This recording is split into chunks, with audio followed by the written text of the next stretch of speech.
So let's come over to here. This is basically a 3x3. And as a 3x3, we end up with a possibility of parity. So if we were to quickly solve this, go through a 3x3 solve with this.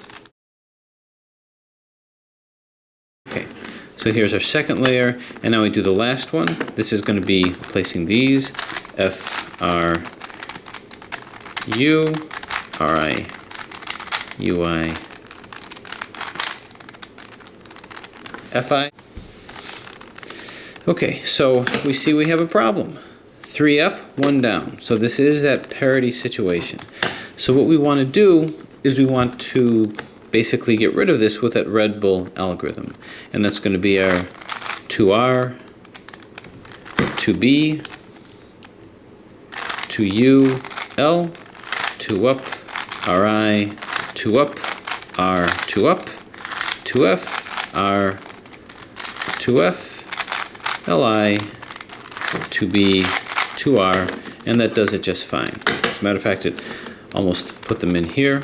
And then we just do our RU, RI, U, R, 2U, RI. When you see these two are in, hold it to the front and to the right, then do a UI, same thing, RU, RI, U, R, 2U, RI.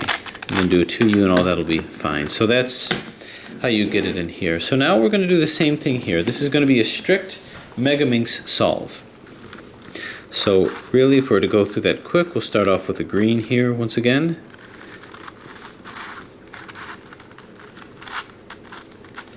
And find our way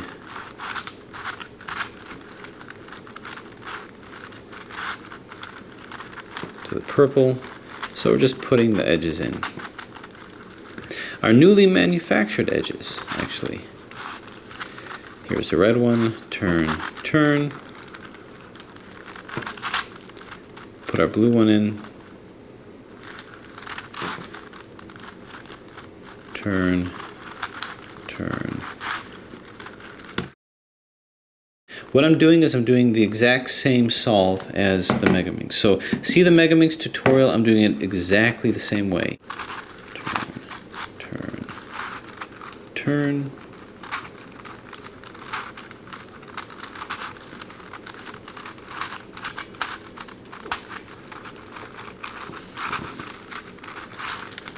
Turn, turn. And finally,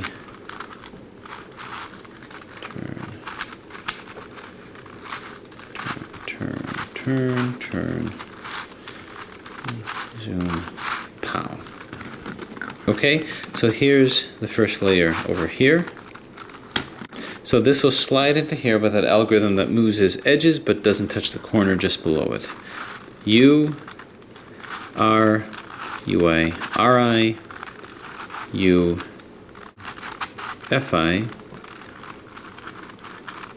U, F. So, bang, bang, zoom, zoom, pow, splat, crunch, crack. Blue and purple.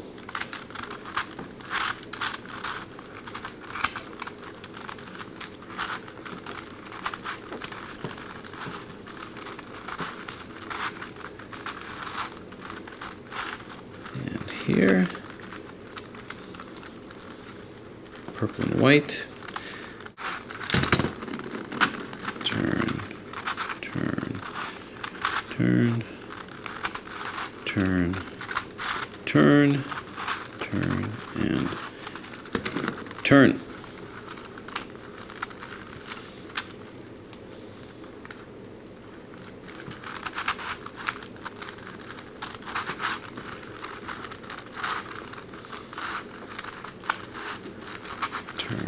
Turn, turn, and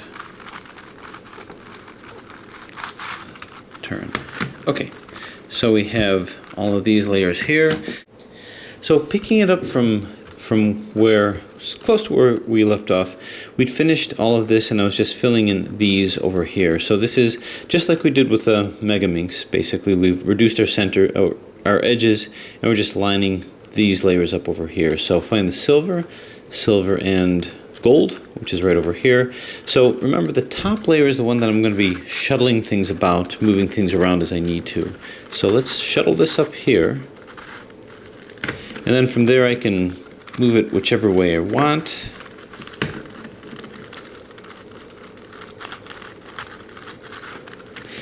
And now from here I can bring this down to line up to here, and then bring it down to here, and then bring it back up.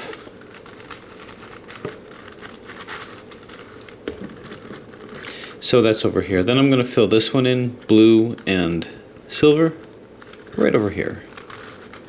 So same kind of thing. I'm just going to move this in so that it lines up over here. Again, there's nothing new about this. This is all Megaminx Solve. You can look at the last tutorial to see what the heck I'm doing here.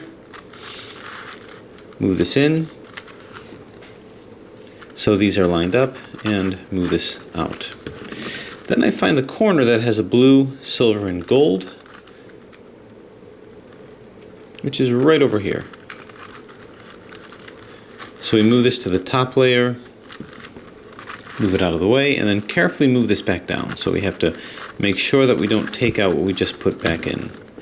Once this is on the top layer, this needs to find its way over here. So I turn it down to here so it's at the top layer, move this so that this newly reduced edge comes over to the top layer as well.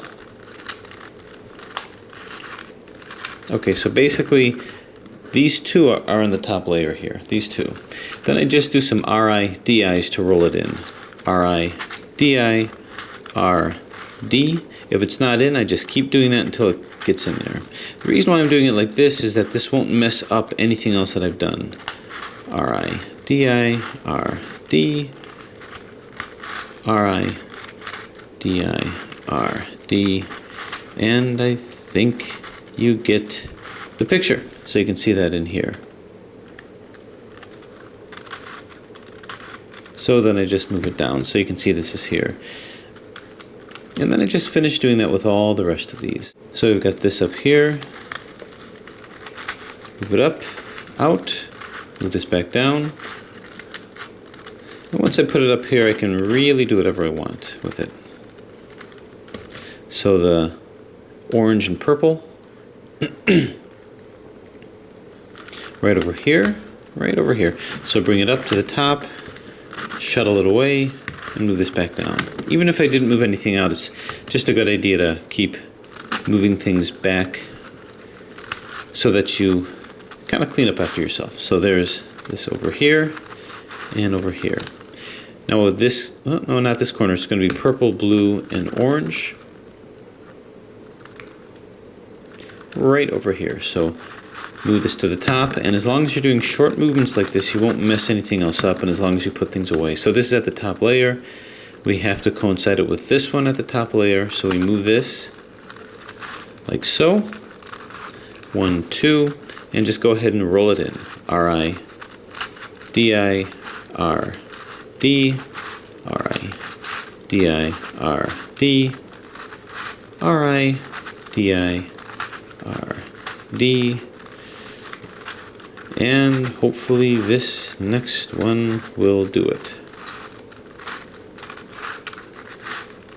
Okay, so here, this is over here. Swing it on down.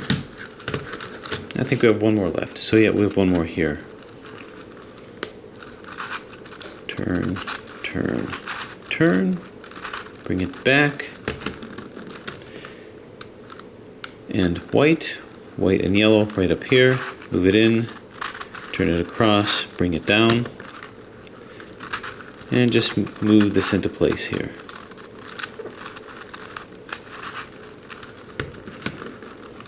Okay, this is the corner that gets folded in here. Turn, turn, turn, turn. Oops, turn, turn, turn. So for a Shapeways puzzle that I've had for a while, turns pretty well, I think. Okay, so turn this back in here. So that is the largest or the hardest, or actually just the longest part. So all of these are in. So now we put in these corners, and that's pretty easy to do. So look up here, and anything that doesn't have green is going to belong over here somewhere. So this gold, blue, and silver looks like it's going to find a place right here. And as we're moving corners, it's all a question of RI, DI, RD. So we keep doing that here. Now because I have complete freedom on the top layer, I don't have to keep moving it with short movements. So you see this isn't in, so I'll just move it across again. And so I can actually do a 2R if I wanted to. So this is in here. This one goes here. Nope, sorry, it's got a green here, so forget about that. Here's a pink, silver, and brown, which goes here. So we'll just kind of roll that in. Turn, turn, turn, turn, turn, turn, turn, turn. Okay, purple, yellow, and brown right over here. We have to flip that purple all the way around.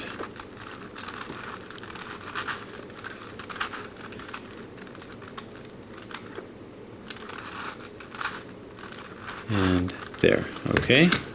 So what else do we have? We have this, red, white, and pink. Right over here, actually red, blue, and pink.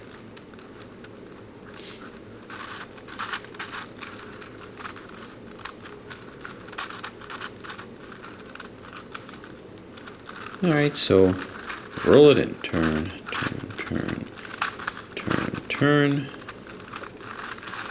turn, turn, and you're in. So this is in, now I have to get this. This is in the right place. It's just rotated wrong, so easily fixed. This is almost like filling in the corners of the first layer of a 3x3. It's really the same kind of thing. It's like you have all your edges in. Alright, I think we got it. Okay, so we've got our corners here. So it's almost like this is the whole first layer of a 3x3, and now we're just kind of repeating the second layer here. So now we put in these edges with the same algorithm. This yellow and blue comes down to here. So from here to here, we have our U, R, UI, RI, U,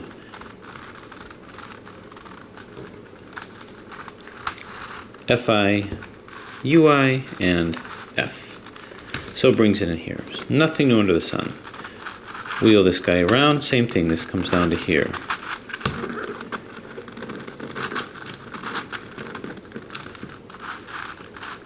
Turn.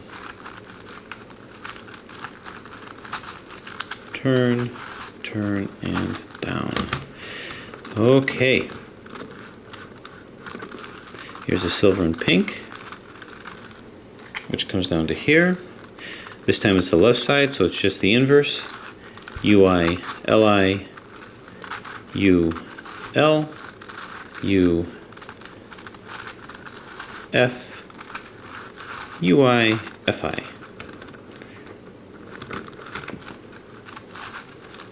Okay, and just a couple more to go.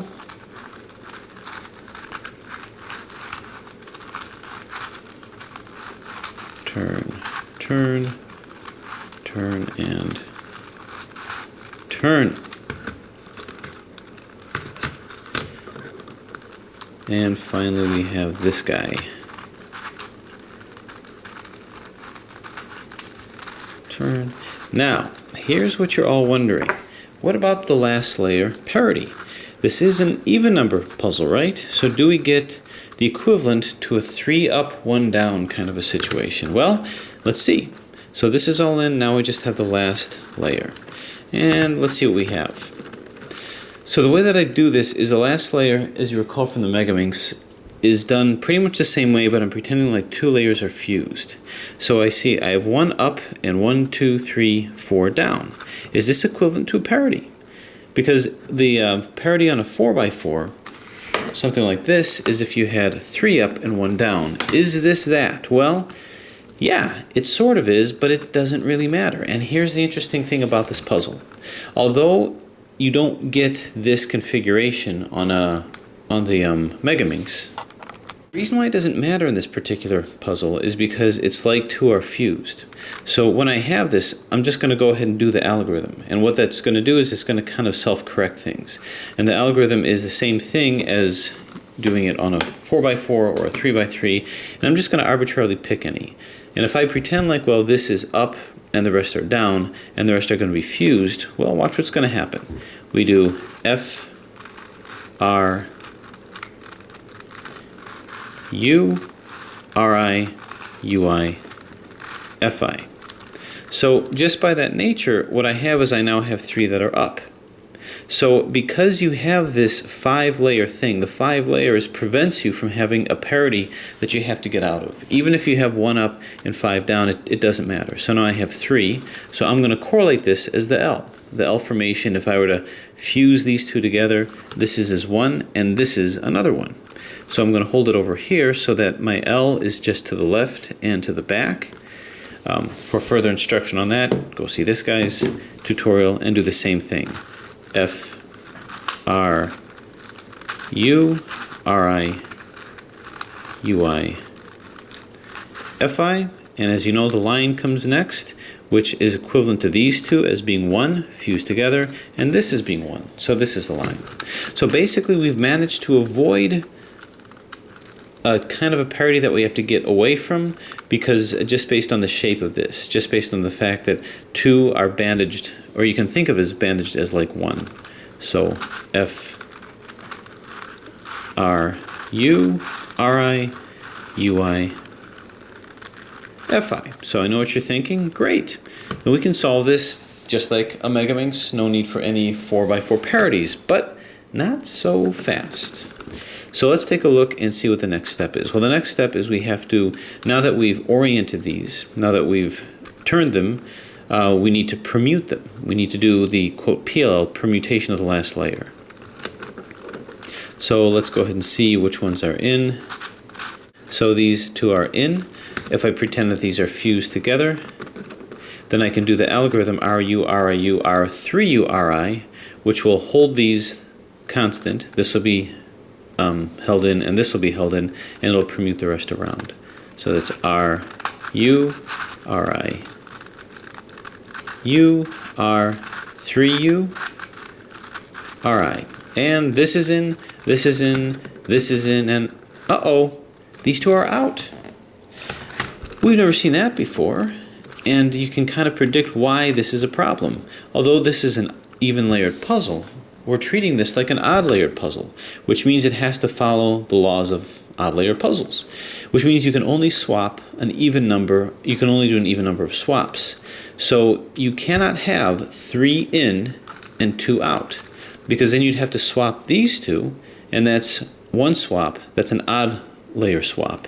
So if you were to look at something like this, you never had a situation where 3 are in and 2 are out. You always had it where none of them are in, or 2 are in and the rest are out, 2 in and 3 out, or all of them in, but never 3 in and 2 out.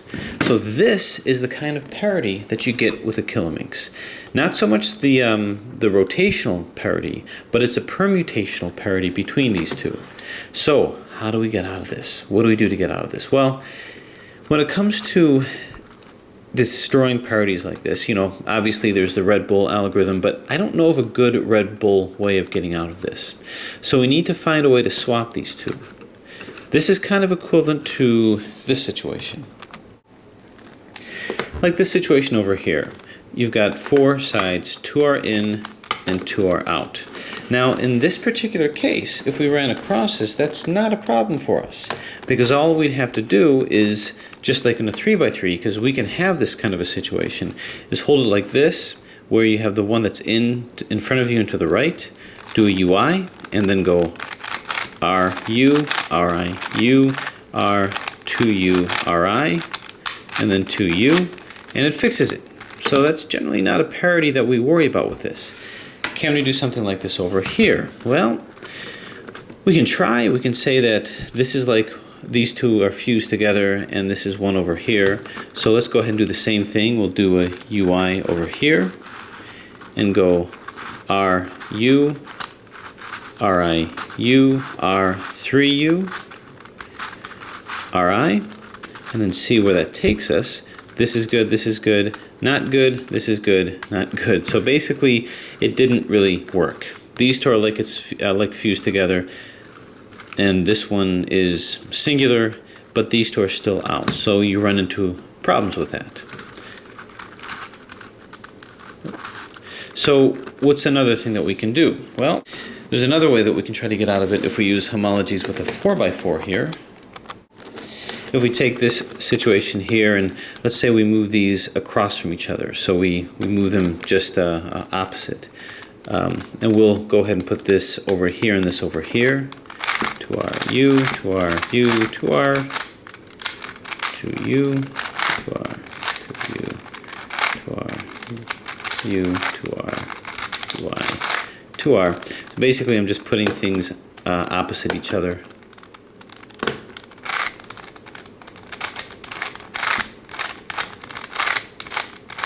Okay, so if I do that, if I have this opposite this, well, I can treat this as a parity algorithm, the even layered parity algorithm where I can swap these two. Maybe I can try that. 2U, 2R, 2F, 2U, 2U, 2F, 2R, 2U, and it fixes it. Could I do something like that over here? Well, the problem is this is the closest I can come to have them opposite. And if I try to do a 2U, 2R, then I'd have to do a 3F. The problem is that I'm putting things into sides that I can't access. And the symmetric thing about the cube is that I have a good degree of symmetry between those and I can access those sides. Basically, long story short, is it's not going to work because I'm going to end up scrambling other layers as I'm doing that. So I can't get out of it that way. Okay, so how can we best navigate our way through this? We've got these two that have to be basically swapped, but we're going to have to do it piece by piece because there's no way to swap them en masse like an odd numbered puzzle. We have to do it pretty much like an even number puzzle and get into the reduction strategy and de-reduce it, so to speak, and put it in. Now, if you're looking for one straight algorithm to do that, to help you to do that, I actually don't have that for you. They do exist. But here's the problem with that. The algorithms to do that, to swap these and then end up right back where you started from, just with these two swapped, is very long, it's very arduous, and you have to ask yourself the question. You know, as humans, our brains are very good at learning facts and figures and algorithms. But we don't want to substitute the learning of facts and figures of actually learning the rules or the laws of how things work. Because if you can do that, then you can apply it to general situations. And the problem is that if you're just learning a bunch of facts and a bunch of algorithms, you're actually not expanding your reasoning skills. You're not learning from that. You can't apply that to anything except the specifics. So rather than give you a specific technique and a specific algorithm for the specific situation, which is absolutely no use for anything except for this particular puzzle in this particular situation, something that you shouldn't really be memorizing anyway, we're just going to talk strategy. We're going to take previous strategies of how we solved previous puzzles and apply it to this. Because if you can do that, you can apply that to more broad aspects of life, other things in terms of how to problem solve. So if you're looking to speed cube this or speed puzzle this, that's not something I'm going to offer, but rather let's look at what we need to do in order to switch this. So the first thing that I'm going to do is I'm actually going to pretend like these are the last two centers, and I'm going to flip-flop them like they were the last two edges, rather, not centers but edges. So what I'm going to do is I'm going to take it to where one is on the right, the front rather, and the other's on the right, and I need to put them just across from each other. Now, you don't have to do it by this mechanism, and this is going to cause some partial rescrambling, but we're going to be able to get the puzzle back with the same strategy, only we'll be better calibrated. So I'm going to bring this down to here with a Fi, and then I'm going to do an Ri to bring this down. And I'm going to try to minimize the motions as much as I can so that I'm not disrupting too many other things, too many other pieces. But basically these are across from each other, and what I want to do is I want to piece by piece put these and swap these two so that these two are swapped cleanly. So the first thing that I'm going to do is going to take this and swap it to here, and this and swap it to here. Ultimately what's going to happen is though that this is going to come here and the whole thing is going to flip. This is going to come here, rather this is going to come here and it's just going to stay in that position. So I'm going to do it exactly the same way. So I'm going to move this to here, to the right side, and then do my R,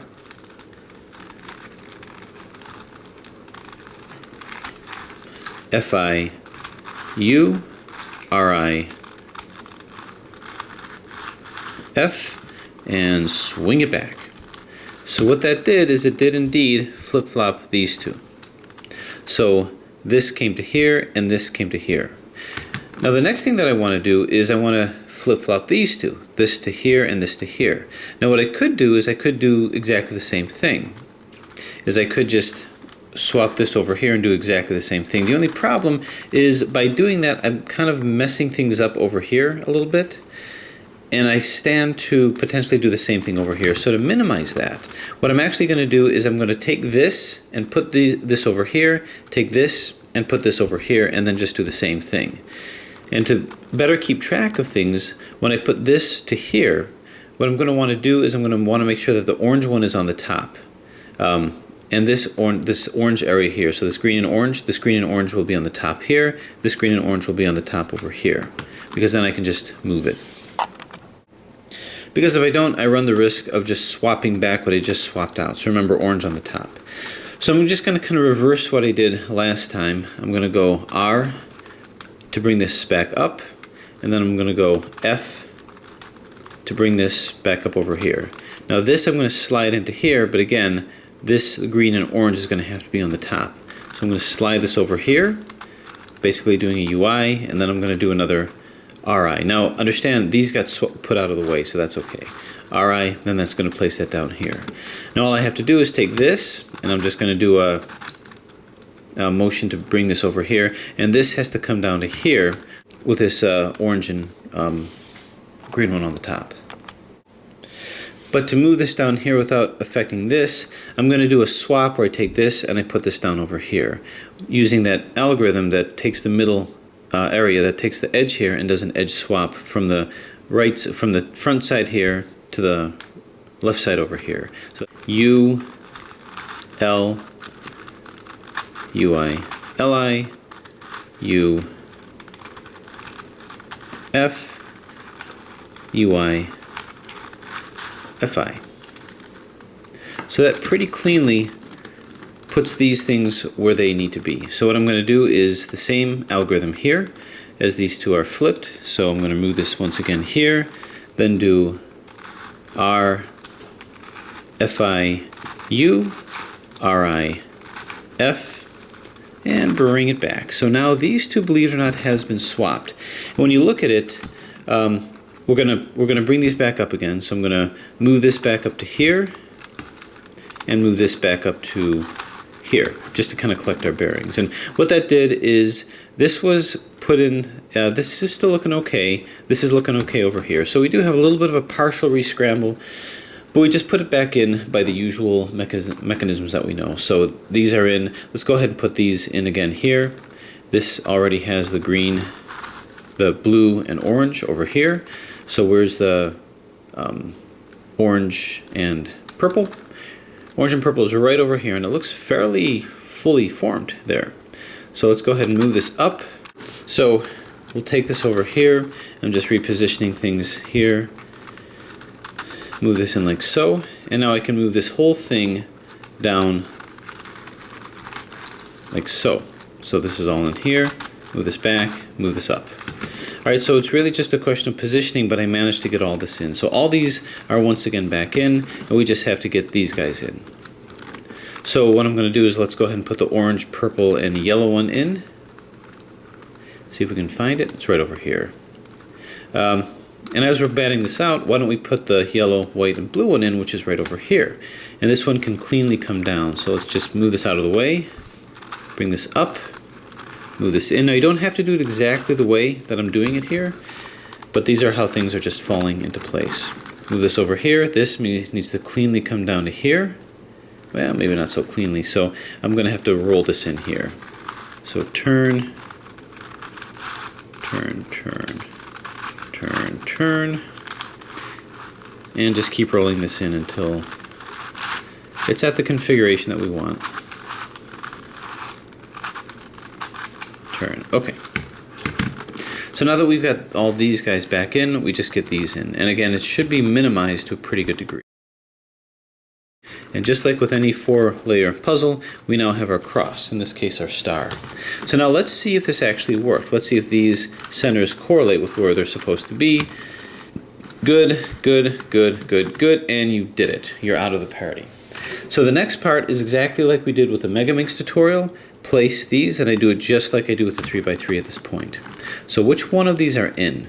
Not this one, not this one, not this one, so really none of them. So I'm just going to do the permutation. This is what you call the PLL, or the permutation of the last layer. And what I'm doing is changing these around. Permutation just basically means change. So the variation of this for the Megaminx is going to be 2U R 2UI L 2U RI 2UI LI. And as we've been through this before, go this kind of quickly, you can see that this is where it needs to be. So I want this one to be in, or this one to be in. None of those are there. Now if I hold this here, this yellow, green, and blue is over here. So actually, I could just go ahead and do the algorithm because these two are up for grabs. So rather than try to fit it into here and do fancy footwork, I'm just going to keep it here this time and keep doing it until this comes to here. So once again, 2U, R, 2UI, LI, 2U, RI, 2UI, L. Now this is a slightly different strategy than I did last time because I was thinking about it. Do it again until inevitably this guy comes to here. 2U R, 2U Li, 2U Ri, 2UI L. So now this is where it needs to be, and this is where it needs to be. So because of that, I can now hold it like this, where these two are where they need to be, and they're going to stay there, and these will all permute around until they're where they should be. 2U R, 2UI Li, 2U Ri, 2UI L. And as I think of it, this is probably a better way of doing it. So that way you don't have to try to fit. What I was doing before is I was trying to fit this one in, and I had to do some fancy footwork. Just keep it here and try to get this one in. But in any case, all these are in, and now we just do our RI, UI, RUs to rotate them around. So you can see that this one has to rotate, so you just keep doing that until it finds its way in. This is nothing more than just like a 3x3 last layer of the beginner's method solve. It's amazing how many puzzles you can solve just with the beginner's method. Turn, turn, turn, turn, turn, turn, turn, turn, turn, turn, turn, turn, and there we go.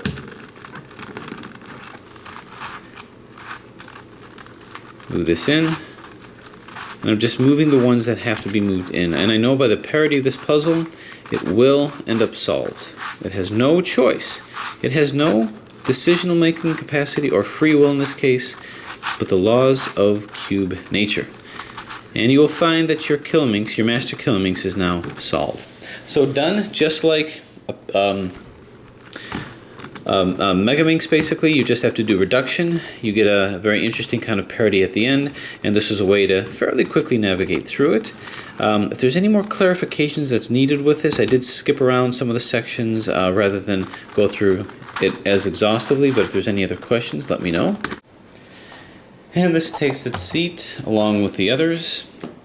The Megaminx, color scheme might not be exactly the same, but maybe close. Megaminx, Kilominx. So Kilominx, Megaminx, Master Kilominx, which is the 4-layer version, Gigaminx, which is the 5-layer version, And then the 6-layer version, which is this guy over here, the Elite Kilominx. Why not add on our 7-layer version here, which is our Terraminx. And then of course finally ending with our Petaminx, the granddaddy of them all, the king of the Minx families. Let's get a family picture here, family portrait, if we can squeeze him in. But anyway, so the Kilominx, as well as the Elite Kilominx, joins the ranks of the Megaminx. Looking towards that, we have 3 even layer representatives. And with the 3-layer representatives, or the even layer representatives, basically what I'd be looking for is something between the 9-layer version of the Petaminx and the 7-layer version, an 8-layer version, an octophobic version of that. In any case, hope that clarifies it. All the dodecahedrons should be available to you in terms of how to solve it. Thanks for watching.